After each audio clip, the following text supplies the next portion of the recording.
Today, I'm going to show you how to make this vibrant cilantro lime dressing. With just a few ingredients, it's packed with flavor and better than any store-bought substitute. I love to add it to fish tacos and my beet citrus salad.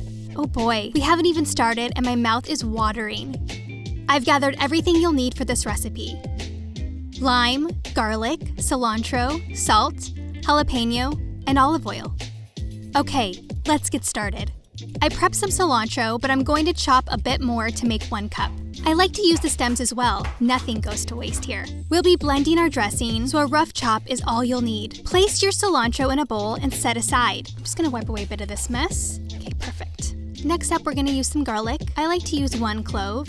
It gives a hint of flavor while leaving room for the cilantro to shine. Give it a rough chop and set aside. You'll need the juice of 1 lime. I'm using this cute little press for mine. This will brighten up your dressing and give it some zip.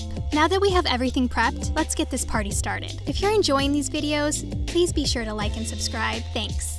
Okay, now I'm gonna put all my ingredients together. Add your cilantro, garlic, lime juice, and jalapenos. Okay, I know they're spicy, and they are optional, but I encourage you to try them out. It really elevates the dressing and gives it depth. I'm adding 1/4 of a jalapeno to mine. If you want it a bit more mild, just remove the seeds. Next, 1/4 teaspoon of salt. It's about 1, 2, 3 twists if you're using a grinder. I'm using this hand mixer to blend my dressing. It's so handy for quick jobs like this one. You can also use a blender instead. Once you start blending, slowly add 1/4 of a cup of olive oil.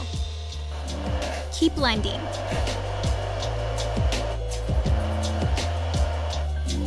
Stop to push down anything that hasn't made it into the mix.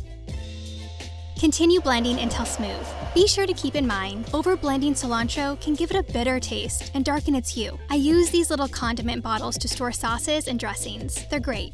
And these caps give you control and make plating a breeze. I've included a link in the description below so you can try them out for yourself. Use a funnel to transfer your dressing into a squeeze bottle. You won't want to waste any of this goodness. Okay, let's just pop the top on. Whoops. All right, let's try that again. There you go. I'm just putting the stopper on and shake, shake, shake. Look at that color. It's so bright and fun. It reminds me of summertime and appetizers with friends. This dressing can be used on just about anything. How would you use it? Leave a comment below. If you're enjoying this video and would like to see ways that I love to use this dressing, please be sure to check out the other videos in the description. Don't forget to like, subscribe, and hit that notification bell so you don't miss any of the other delicious videos to come. As always, thank you for watching, and keep it fresh.